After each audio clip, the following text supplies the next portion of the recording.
Everybody always tells you when you're young, like, you gotta go see the world, man. You gotta get out there. The world is yours. And I was always like, have you seen the world? You can have it. You can have it. I'm a firm believer in the idea that it is perfectly okay for the world to be as big as the city you came from. I'm from Richmond, Virginia, North Side to be exact. And I grew up in a duplex on Lamb Avenue. Me and my mom up top, my grandma down bottom. The North Side part is important because I don't know how much you know about Richmond, but Richmond is split north and south by the James River. North side one side, south side the other side. And if you're from either part, going to the other side is like going to the moon.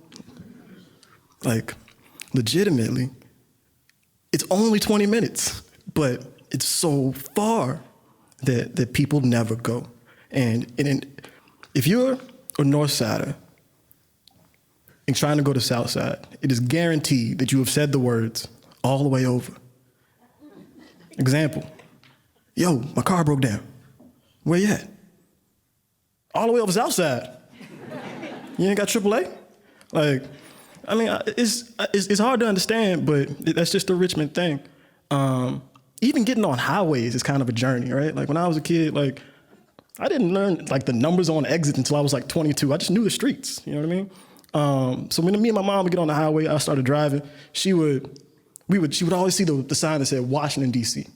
And she would say, don't you take me all the way to Washington, D.C. And I was like, we're just going to Walmart, right? So you gotta think about how weird it was the first time I got on a plane, man. I was 18 years old. I was about to go. It was about a week before I was supposed to go to college. And I had this trip planned to go see my big brother in Ohio. Now, the problem is I didn't ask my mother if I could go. I told her I was going. When I told her, she assumed, she just treated me like I was talking about some imaginary plane and some imaginary friend. She kind of brushed it off. But then the day of the trip came and I'm packing my bags up, putting my stuff in my bags. I'm ready to go. And I asked my mom, I walk over, she's like, what you doing? I was like, I'm ready to go to Ohio. She's like, how you gonna get to the airport? And I was like, you gonna take me, right? She was like, and I could tell by the look on her face that, she said it without even saying words. She was like, oh, you think you're grown? How you gonna get there? And I was like, you know what? You're right. I'm 18. I'm gonna do what any adult would do. I went downstairs and talked to my grandma. That's what I did. And grandma helped me get a taxi to get to the airport. I went all the way out to Ohio. And I'm probably gonna be the only person you meet in your life that talks about Cleveland like it's New York City. Like, I got off the plane, I felt like I was in Times Square. All the buildings looked like the Empire State Buildings. They were really Wawas. All the cars looked like Mercedes-Benzes. They were Kias. But it was just so cool to be in like a new place and see this place I had never been. But the weird part was that, once I got there, me and my brother did the same things we always did when we were in Richmond. We just played video games, watched basketball, and ate chocolate chip cookies. Like, that's really the time we spent. When I got back, though, I knew I had to brace myself because I was still in trouble. But I didn't know how bad it was going to be. I walked in the house, my mom's sitting on the couch. And all she does is stare in silence. And I don't know if you've ever seen a sniper rifle. But that stare was like a red dot on my chest. And that silence was like a trigger. And I was like, oh man, I am in for it. I just you can't do anything, I just went to sleep. Next day, I wake up, I think it's gonna be better. Red dot, still there.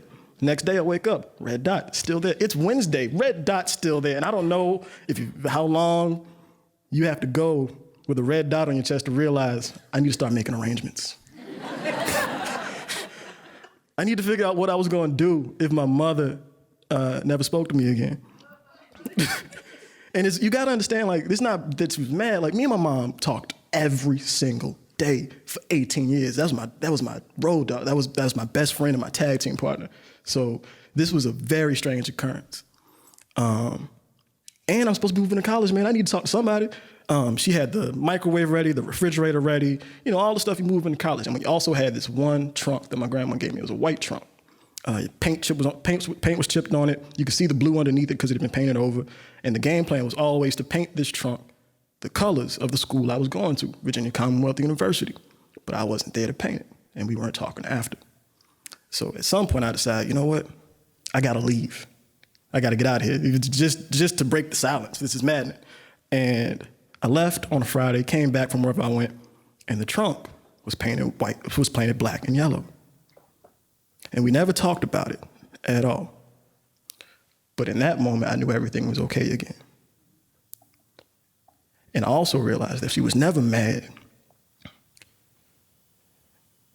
She's a single mom. I am her only kid. And this was the first moment when she realized her son was stepping out into the world. She wasn't dropping me off at college. She was dropping me into the world. And the world is a scary place.